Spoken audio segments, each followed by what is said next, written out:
Okay, I'm downstairs, so I look a hot ass mess. I just got done exercising. I'm gonna be exercising again in a while.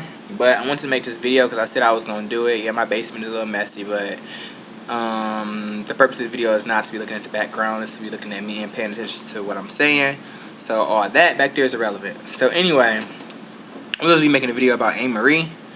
She's one of my favorite artists too. I don't know if people didn't know that. Maybe it's a sort of undercover thing because she couldn't kind of not really been in the game for a while. Well, she been in the game, but she hasn't really been doing anything because, you know, she had problems with her label and blah blah blah this and that, and she hadn't released the album or any singles. And now she's back with her new album In Love and War, which comes out September 29th. I guess I want to take a time out to briefly talk about her. I love Amerie. I feel like she's a very, very talented artist. She's very underrated. And I don't care what artists really sell or whatever like that. It's about their talent and their music, because at the end of the day, I'm buying an album or I'm listening to their work because I like it. It's not about what they're selling, because half of the time I don't even know what these artists be charting or whatever like that, because that's not why I'm listening to them, because where they are on the charts, that's irrelevant. I'll take it in the means of, if they were all in a talent competition, would they place, or would they win, or would they be at the top of that, without all the catchy singles and without all the gimmicks and stuff like that? Based on their talent alone, would they get by? And that's how I am. Talent alone, Amerie would be at the top of the game. Sierra would be at the top of the game. Christina Aguilera would be at the top of the game. All these artists, even though some of them already are. Like Christina, even though her last album didn't do as well as the other one, she's still a badass chick in the game. And Amerie is very talented. Actually, I heard that she was in a lot of talent competitions when she was younger. I'm not sure if she won or not, but I'm pretty sure she placed pretty high. Amerie can sing, Amerie can dance, Amerie writes her own music. Not all of it, but a great percentage of her own music. She has her own subdivision label under Island Def Jam called Phoenix Rising Entertainment. She's very intellectual. She graduated from, Georgetown University. I'm not really sure where that was. And she had a degree in fine arts, and I think it was English. I'm not really sure. And she's just talented. She's not the best dancer, but she's a really good dancer. She captivates me when she gets on stage. She just has that it star factor to me. She sings very well. She has a lyric type voice. A lot of people don't like lyric type voices. They always, like somebody was telling me, I think it was this late girl screen name Angel Fully or something like that. They were saying a lot of people, and it was somebody else. I will figure out her screen name later, but they were saying a lot of people attract more to dramatic voices, and that's true. Like, it's because her voice is light and lyric. A lot of people don't really give her credit for her voice, but she has a beautiful voice. I love her voice. Like, who else can come in the game with their first single and hit a fucking G5 and chest voice, full chest voice? I mean, only Amerie. She's bad as hell.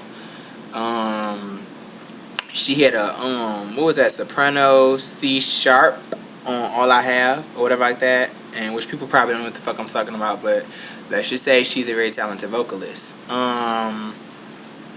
What else about Amerie? I just loved her since she first came out. When she came out with Why Don't We Fall in Love, like, I can't really, you know, talk about anybody that didn't like her since the beginning of her career, because everybody, you know, it's different. Everybody may not like people at a certain point in their career, or it just may not have captivated them. That's not nobody's fault, but I liked her since the beginning when she came out with Why Don't We Fall in Love, when she was in the little Daisy Dukes and little orange shirt. I don't know what kind of shirt it was. I really don't know, like, clothing like that or whatever. She was strutting around like that. That was like the jam of the summer to me. That was like the ultimate R&B love song, like, ever. And I remember seeing her, like, she got a lot of play on VH1 Soul, the music video channel, whatever like that, and I used to listen to her all the time. And I remember when she came out with Touch. I never bought none of her albums. I don't really know why. Like, a lot of artists, I like them a lot, but I didn't really buy their albums, and I really don't know why. I mean, like, when CDs first came out, I think it was because I didn't have a CD player. I had got a CD player when everybody probably had already had an MP3 player.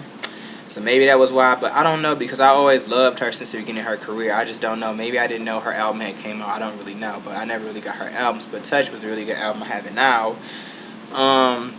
And so was All I Have, and she came out with an album after Touch called Because I Love It, which went overseas somewhere. People said it was the UK. Some people say it was Europe. I think it was Japan. I don't know, but it wasn't really released here. It was a limited release here. I think they said, like, in a couple Walmart stores. I got that album too. I love it. And like I said, she's coming out with In Love and War. September 29th, it got pushed back, and she wanted to get pushed back for her own purposes, I guess for better promotion and stuff. And I love what she's did so far. I love the Why Are You song. I didn't like it at first, but I love it now. It has true meaning. You know, it got this rock vibe to it. I like when she says she gonna do R&B, hip hop, and like 80s rock. Like, that's a great combination. And some people are like going crazy over her single, Heard Them All, in good and bad ways. Some of her fans from the beginning is like, oh, I don't like this. This is not Amerie.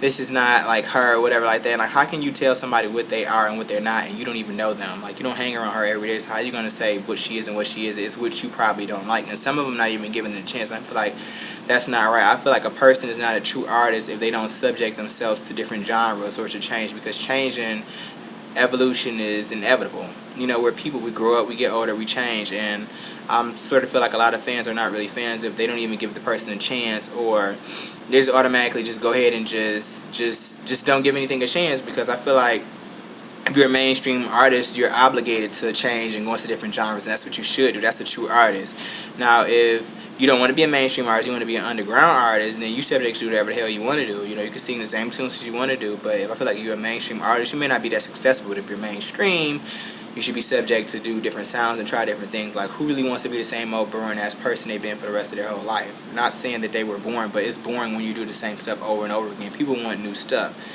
I feel like that song, it has a meaning. It may not be that deep, but it's basically saying, like, I guess, to me it seemed like it's saying, like, all these guys throwing weak game at her and stuff like that and trying to get her, and she done heard it all before. She don't want to hear it no more, and she's not getting with them.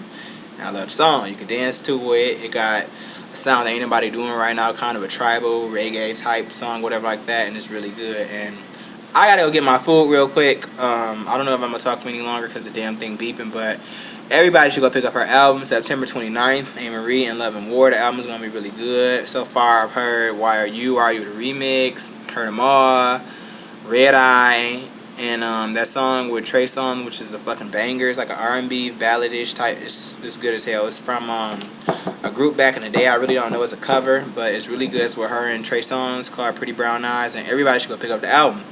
Maybe I'll talk about her a little bit more later, but I gotta go get my food. So everybody, peace. Enjoy your day. Adios.